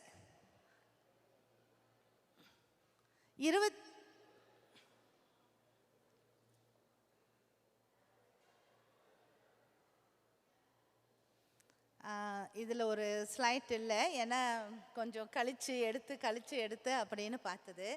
நம்ம எழுத்துக்கள் 247 அப்படின்றோம். ஆனால் தொல்காப்பியரின் சூத்திரம் படி 30 எழுத்துக்கள் தான். அதாவது உயிரெழுத்துக்கள் 12, மெய்யெழுத்துக்கள் 18 இருக்குது. இங்கே நம்ம பார்த்தோமா, இந்த விளக்கத்தை ஆசிரியர்களான நாம் முதலில் அறிந்திருக்க வேண்டும். எழுத்து ஒளி, உயிரொலிகள் 28, அதாவது உயிரொலி 10, மெய்யொலிகள் 18 இருக்குது. 28 ஒளிகள் இருக்குது. ஆனால் எழுத்துக்கள் 30 இருக்குது. அவ்வும் ஐயும் அவ்வும் அது எழுத்துக்களில் தான் இருக்குது, ஒளியில் இல்லை. ஏன்னா இவ்வளவு இதற்கு முன்பாக படிமுறை தமிழில் விளக்குனவங்க விளக்கியிருப்பாங்கன்னு விளக்கினாங்க. மேற்கொண்டு நான் விளக்கி நேரத்தை கடத்த விரும்பலை. தொடர்ந்து உயிரொலிகள் என்றால் என்ன அதையும் நம்ம பார்த்தோம். நமது உணர்வின் பிரதிபலிப்பு உயிர் ஒலிகள், இயற்கையாக நிகழும் ஒலிகள். உணர்வு சக்திக்கேற்ப குரில் நெடிலாக உயிரொலிகள் பிரிக்கின்றோம். காற்று தடைப்படாமல் ஒலிப்பது உயிரொலிகள். மெய்யொலிகள் என்பது செயற்கையானது, தடைப்பட்டு ஒலிக்கக்கூடியது. தடுப்பான்கள், அதாவது நாக்கும் இதழும் இதற்கு தடுப்பான்களாக இருக்கு. அடுத்து பார்த்தோம்னா உயிர்குறில் உயிர் நெடில், அதாவது நிறைய ஸ்லைட்டுங்க காணலை. சரி, இப்போ நம்ம பார்த்தோம்னா ஆசிரியர்கள் ஒரு ஆசிரியர்கள் ஒளி தான் மொழி. கண்டிப்பாக இதை தான் நம்ம படிச்சிருப்போம், ஒளி தான் மொழி. அந்த ஒளியை சரியாக உச்சரிப்பது ஆசிரியர்களின் கடமை. சென்ற காலையில் ஒரு படைப்பில் உயிர் ஒளிகளை ஒழிப்பதற்கு இங்கே உதாரணமாக வடிவேலின் படம் போட்டிருந்தாங்க. என்னை பொறுத்த மட்டிலும் என் வகுப்பறையில் நான் சொல்லி கொடுக்கும்போது நான் தான் வடிவேலு. குறுகிய ஒளியை குறுகியும் நெடிய ஒளியை நெடியும் ஒழிப்பதில் நான் தான் அங்கே வடிவேலாக இருப்பேன். ஏன்னா ஆசிரியர்கள் தான் மாணவர்களுக்கு ஒரு முன்மாதிரியாக இருக்க வேண்டும். நான் மாத்திரை அளவு சொல்லியோ ஒரு சொடுக்கு அளவு சொல்லியோ மாணவர்களுக்கு என்னுடைய அதாவது வந்து குறில் நெடியில் நான் கற்பிப்பதில்லை. வாயின் நீட்சி தான், அதாவது வந்து நம்மளுடைய வாயின் திறப்பு தான் குறிலையும் நெடியிலையும் அந்த அளவை வந்து சரியாக உச்சரிக்க வரைக்கும். அதை வந்து ஆசிரியர்களான நாம் வந்து சரியாக உச்சரிக்க வேண்டும். இதில் ஆசிரியர்கள் நாம் தான். ஒரு மாணவன் வந்து வாசிக்கணும், சரியான உச்சரிப்போடு வாசிக்கணும் அப்படின்ற முழு பொறுப்பையும் ஆசிரியர்களான நாம் தான் எடுத்துக்கொள்ள வேண்டும். சரி, இந்த வகையில் ஏன் அசைக்கு போனேன் அப்படின்னு பார்த்தீங்கன்னா, நம்மளுடைய படிமுறை தமிழ் படி உயிர் எழுத்துக்கள் தனியாக அசையும், மெய்யெழுத்துக்கள் அசையாது. எப்பொழுது ஒரு மெய் உயிரோடு சேருகிறதோ அப்பொழுது தான் அசையும். அப்படின்னு பார்க்கும்போது உயிர் ஒளிகள் தனித்து நிற்கும்போது அசையும், மெய்யொலிகள் தனித்து நிற்கும்போது அசையாது. உயிர் உடலுக்குள் மெய் சென்ற பின் அது உடலின் வடிவம் பெறுகிறது. அதுபோல மெய் எழுத்தும் வடிவம் பெற்று அசைகிறது. இதற்கு உதாரணம் இங்கே நம்ம கொடுத்துருக்கோம். அடுத்து நான் நினைக்கிறேன் என்னோட ஸ்லைட்டை மாற்றி போட்டுட்டாங்கன்னு நான் நினைக்கிறேன். சரி, நான் என்ன செய்வேன் அப்படின்னா, என்னுடைய பயிலும் மாணவர்களுக்கு உயிரெழுத்துக்கள் சொல்லி கொடுத்துருவேன், ஒழிப்பு முறையும் சொல்லி கொடுத்துருவேன். மெய்யெழுத்துக்கள் அறிமுகப்படுத்தி மெய்யெழுத்துக்களின் ஒழிப்பு முறையும் சொல்லி கொடுத்துருவேன். அவங்களுக்கு அடிப்படை எழுத்து 30 என்பதை வலியுறுத்தி நான் சொல்லி கொடுத்துருவேன். அதன் பிறகு மாணவர்கள் என்ன செய்வாங்கன்னா, இந்த மாதிரி ஒரு கட்டம் கொடுத்த பயிற்சியில் அவர்களாகவே உயிர் மெய் எழுத்துக்களை உருவாக்குவாங்க. இது ஏன் நான் அப்படி செய்தேன் அப்படின்னா, ககர வரிசையாக இருக்கட்டும், இல்லை அரிச்சுவடியை கொடுத்து மாணவர்களை வாசிக்க வைக்கும் பொழுது மாணவர்கள் ககர வரிசை சகர வரிசை எல்லாத்தையும் பிழையின்றி சொல்லுவாங்க. ஆனால் அதே எழுத்தை நான் தனித்து காட்டும் பொழுது மாணவர்களுக்கு தெரியாது. கோ காட்டுங்க அப்படின்னா அவங்க ஏன்னா ஒளி கேட்டது தானே அவங்க உச்சரித்து என்கிட்ட மறுபடியும் சொல்கிறாங்க. ஆனால் வடிவத்தோடு கேட்கும் பொழுது அவங்களுக்கு கோன்னா தெரியாது. ஆனால் எப்பொழுது ஒரு மாணவன் சுயமாக ஒரு அசையை உருவாக்குகிறானோ, உச்சரிக்கிறான், எழுதுகிறான், அதை பார்க்கிறான், அப்பொழுது அந்த எழுத்தானது மாணவர் மனதில் அதிகமாக அப்படியே பதியுது. அந்த வகையில் மாணவருக்கு உச்சரிப்பு வருது, எழுத்தும் அறிமுகமாகுது. இந்த மாதிரி மாணவர்களை அசையை நானே உருவாக்க சொல்வது உண்டு. அப்போ ஒரு மாணவனுக்கு ககர வரிசை எழுத்தையும் சரி சகர வரிசை எழுத்தும் சரி அவனால் உருவாக்கி சுயமாக எழுத முடியும். என்னுடைய ஸ்லைட் வந்து ஒட்டு மொத்தமாக மாறி போய் கிடக்கு. ஸோ இங்கே வந்து சொற்களின் இடைவெளி, இது வந்து நம்ம படிமுறை தமிழில் உள்ள சூத்திரம். இப்போ சொற்களின் இடையில் ஒரே ஒரு மெய் வரும்போது அதன் பின்னர் வரும் உயிருடன் இணைந்து அசையாக வரும். அது ப உயிரேறிய மெய் தனியாக அசையும். அங்கே இப் இட் அ டா, அப்பொழுது தான் டா பிறக்குது. அதனோடு வரும் மெய் அந்த உயிரேறிய மெய்யோடு சேர்ந்துடும். சரிங்களா? அடுத்து சொற்களின் இடையில் இரு மெய்கள் வரும்போது புணராத மெய் முன்னர் உள்ள உயிருடன் இணைந்து நிற்பது வழமை. அம்மா உதாரணத்திற்கு. அடுத்து 3 மெய்கள் வரும்போது முதல் 2 மெய்களும் முதலில் உள்ள உயிருடன் இணைந்து நிற்பதும் வழமை. உயிரோடு சேர்த்து எத்தனை மெய்யெழுத்துக்கள் வந்தாலும் அது அந்த உயிரேறிய மெய்யோடு சேர்ந்து தான் ஒலிக்க வேண்டும். இதை வந்து ஆசிரியர்கள் நாம் உணரணும், தெரிஞ்சுக்கொள்ளணும். அதோடு என்னோட ஸ்லைட் வந்து மாறிடுச்சுன்னு நினைக்கிறேன்.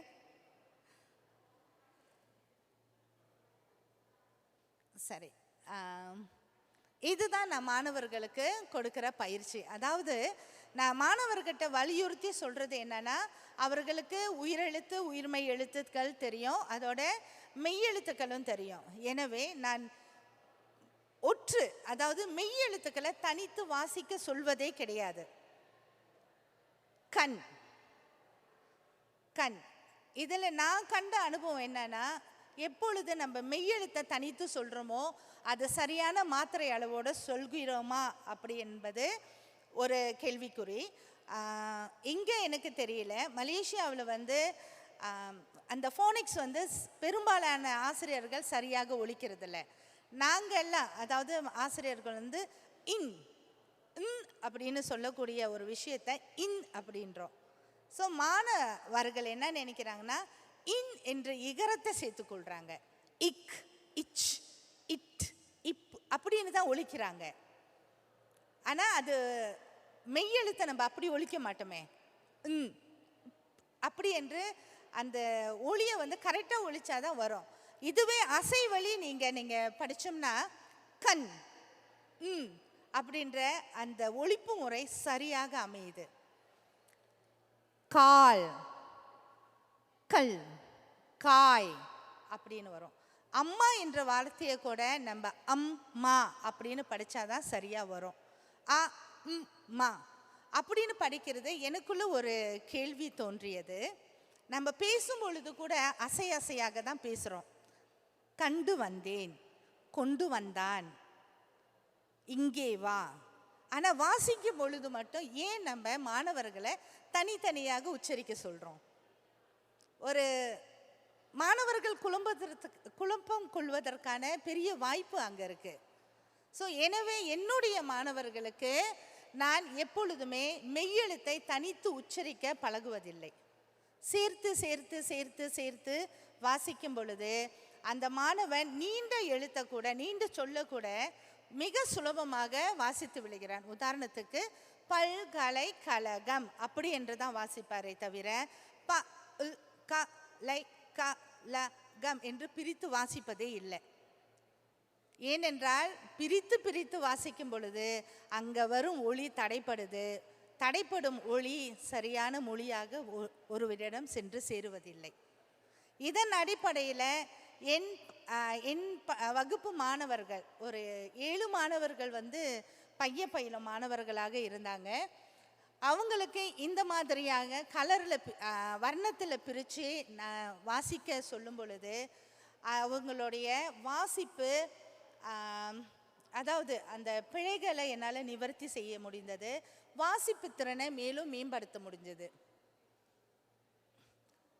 அதோடு சேர்த்து நான் என்ன எக்ஸ்ட்ரா அதாவது கூடுதலாக போட்டுக்கொண்டேன்னா சந்த சொற்களை மாணவர்கள் வாசிக்கும் பொழுது அந்த ஒளியானது சரியாக போகும். அதோட அது முதன்மை எழுத்து மட்டும்தான் மாறும். ஸோ ஒரு சுலபமான ஒரு விஷயத்தை நிறைய செய்யும் பொழுது மாணவர்கள் வந்து ரொம்ப இலகுவாக அந்த வாசிப்பு முறையை கையாளுறாங்க. உதாரணத்துக்கு சட்டை, முட்டை, கட்டை, தட்டை, மட்டை, குட்டை இந்த மாதிரி வாசிக்கும் பொழுது அந்த மாணவர்களுக்கு வந்து தன்னம்பிக்கை பிறக்குது, தன்னாலும் வாசிக்க முடியுது அப்படின்ற ஒரு உணர்வு தோன்றுது. மாணவர்கள் வாசிக்க துவண்டு போவதில்லை. வாசிப்பு மேலே மேலும் மேலும் வந்து ஆர்வம் கூடிக்கொண்டே போகுது. இந்த மாதிரியான பயிற்சிகளை கொடுத்து என் மாணவர்களை வந்து நான் நிறைய வந்து வெற்றி அடைய வைத்திருக்கேன். அதனுடைய முன்னறி பின்னறி சோதனையின் முடிவுகள் இது. என்கிட்ட வரும்போது எழுத்து அறிமுகம் அவ்வளவாக இல்லை, வாசிக்க தெரியாத மாணவர்கள்.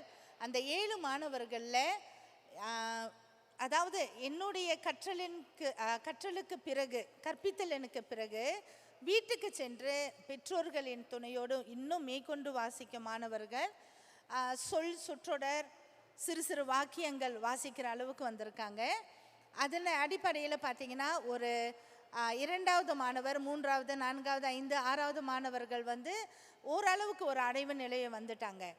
இந்த 7வது 1வது மாணவருக்கு வந்து பள்ளிக்கு வருகை பிரச்சனை, ஒருத்தவங்களுக்கு வந்து கொஞ்சம் மருத்துவ பிரச்சனை, அவங்கள என்னால் எதுவும் செய்ய முடியல. மற்றபடி 7 மாணவர்களில் ஒரு 5 மாணவர்களை அசைவழி வாசிக்க வைத்து நான் வெற்றி கண்டிருக்கேன். மன்னிக்கணும், ஸ்லைட் வந்து இங்கே 20 நிமிஷம் அப்புறம் 40 நிமிஷம்னு சொன்னாங்க. நான் மாற்றும் பொழுது இது முழுக்க முழுக்க நிறைய மாற்றம் ஆயிடுச்சு. நான் இறுதியாக கொடுத்த ஸ்லைட்டு வேறு, இங்கே வந்தது வேறு. எதுவும் குறைநிறைகள் இருந்தால் அடுத்த கேள்வி அங்கத்தில் என்னோட பார்த்துக்கோங்க. நன்றி.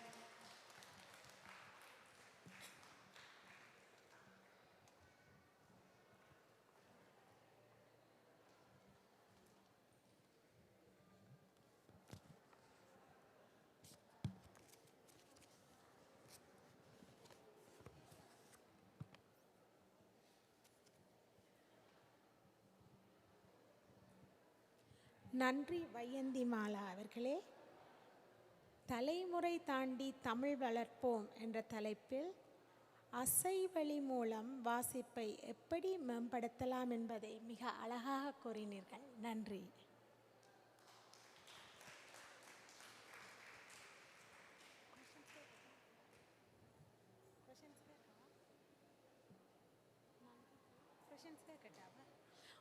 உங்களுக்கு யாராவதுக்கு ஏதாவது கொஷின்ஸ் இருந்தால் நீங்கள் கேட்கலாம். வாங்க.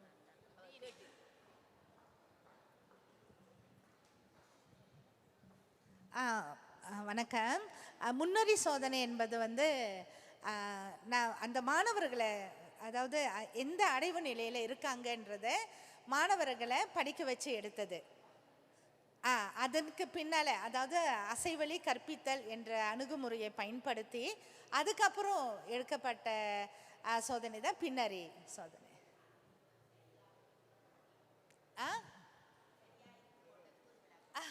சரி.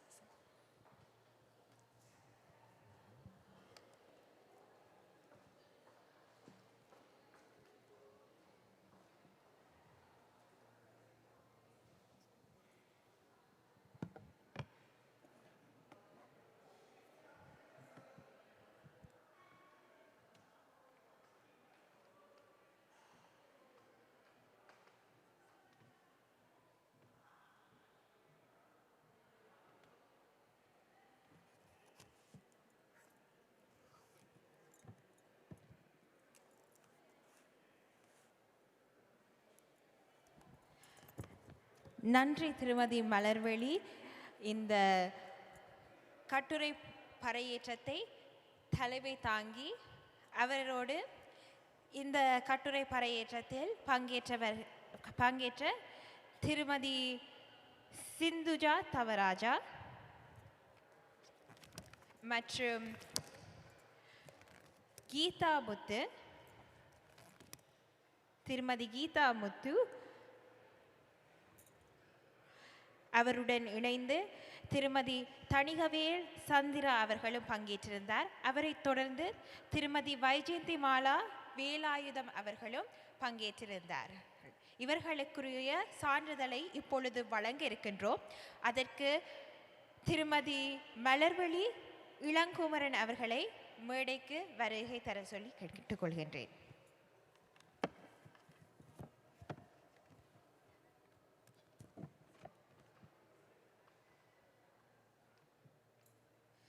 முதலில் சிந்துஜா தவராஜமித்ரன் அவர்களுக்கு இந்த சான்றிதழ் செல்ல இருக்கின்றது.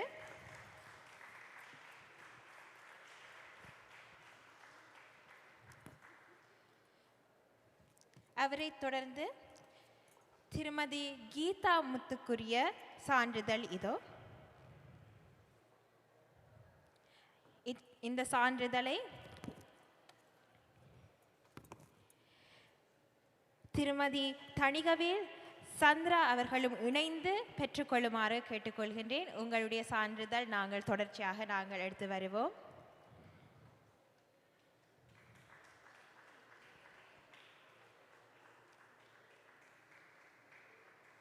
சிங்கப்பூரில் இருந்து வருகை தந்து தகவல் தொழில்நுட்பத்தின் துணையோடு சிறுகதை எழுதுதல் என்ற தலைப்பில் கட்டுரை பறையேற்றத்தை எடுத்து வந்திருந்தார்கள். தொடர்ச்சியாக திருமதி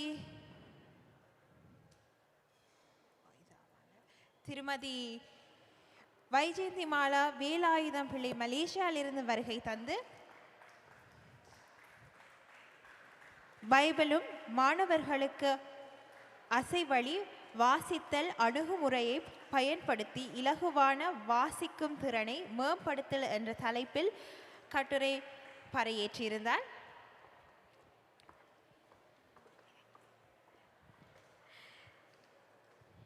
இத்துடன் இந்த கட்டுரை பறையேற்றம் நிறைவுக்கு வருகின்றது. இந்த நேரத்தில் நீங்கள் தேநீர் அருந்திக் கொள்ளலாம். தொடர்ச்சியாக 6:15 கலை நிகழ்ச்சிகள் ஆரம்பிக்க உள்ளன. அதற்கு முன்னர் கௌரவிப்புகளும் நடைபெற இருக்கின்றது. அது 6 மணிக்கு ஆரம்பிக்கும். அதுவரை நீங்கள் தேநீர் அருந்தி மகிழ்ந்து கொள்ளலாம்.